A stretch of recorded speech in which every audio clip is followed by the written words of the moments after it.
বছর আমি কিন্তু আসতে পারিনি মা বোনরা আপনাদের কাছে।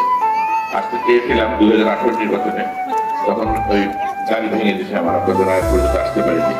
ফেব্রুয়ারি মাসে যে আপনার নির্বাচন অনুষ্ঠিত হয়েছে, সংসদ নির্বাচন, সেইখানে আপনারা 17 বছর পরে সেই ভোটের অধিকার ফিরে পেয়েছেন এবং ভোটটা দিতে পারবেন।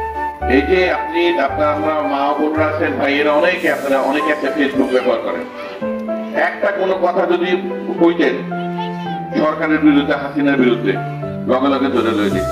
এখন কি অবস্থা আছে? সামনে ইনশাল্লাহ অবস্থা আরো ভালো হবে। যারা মুরব্বী আছেন, আমার মরহুম পিতা ব্রিগেডের অবসররত হান্নান শাহকে চিনেন, আপনারা ওনাকে ভোট দিয়ে এমপি বানিয়েছিলেন, মন্ত্রী বানিয়েছিলেন। কবে জানেন? আজকে থেকে 35 বছর আগে, একদিন দুই দিন না।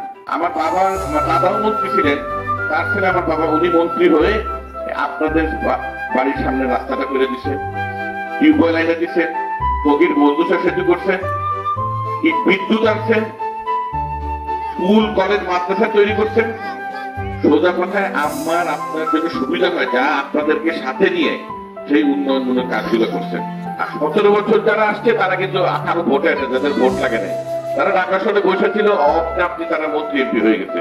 আমি সারা কাপাসিয়া গ্যাস লাইন গেছে, 3টা গ্যাসের পয়েন্ট গেছে, কিন্তু কোনো গ্যাস নাই।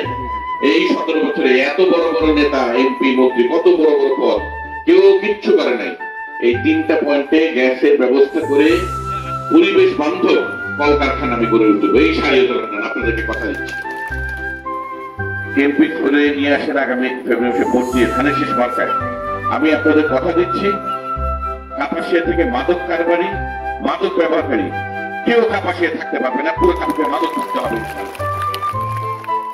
আমাদের সহজ মা বোনদেরকে, আপনাদেরকে কিছু মুনাফেক, রাজাকার, আল বদর, আলসান, এই জামাতে ইসলামী, তারা করে কি একটা ফর্ম নিয়ে এসে বলে, মা এখানে একটা সই দেন তো, বোন এখানে একটা সই দেন তো, আপনার বেহেশত, আপনার জান্নাত নিশ্চিত। যারা নাকি মহান স্বাধীনতা যুদ্ধে আমাদের ভাইদেরকে গুলি করে মারছে, আমাদের বোনদেরকে লাঞ্ছিত করছে, বাংলাদেশ যেন না হয় সেজন্য যুদ্ধে নামছে তারা বাংলাদেশের বিরুদ্ধে, তাদেরকে কিন্তু আমরা সবাই চিনে গেছি, চিহ্নিত হয়ে গেছি। তাদের ব্যাপারে দয়া করে চলেন, আমরা সবাই খুব সাবধানে থাকি। আমাদের ভারপ্রাপ্ত চেয়ারম্যান জনাব তারেক রহমান কথা দিয়েছেন, ইনশাআল্লাহ বিএনপি ক্ষমতায় আসলে বিধবা ভাতা, বয়স্ক ভাতা সব সংখ্যায় অনেক বাড়ায় দেওয়া হবে। দলমত কোনো কিছু দেখা হবে না, যার প্রাপ্য তাকে দেওয়ার চেষ্টা করা হবে। আমার উপর আপনাদের যদি আস্থা থাকে, আমি বিশ্বাস করি আস্থা থাকবে ইনশাআল্লাহ, তাহলে আপনারা আগামী ফেব্রুয়ারি মাসে, আগামী বছর দলে দলে সবাই সকল দ্বিধাদ্বন্দ্ব ভুলে আমরা সবাই ঐক্যবদ্ধ এক কাপাসিয়াবাসী হয়ে, যে কাপাসিয়াবাসী পিছিয়ে আছে, ধরেন আমরা সবাই মিলে কাপাসিয়াবাসীকে আবার নতুন করে গড়ে তুলবো।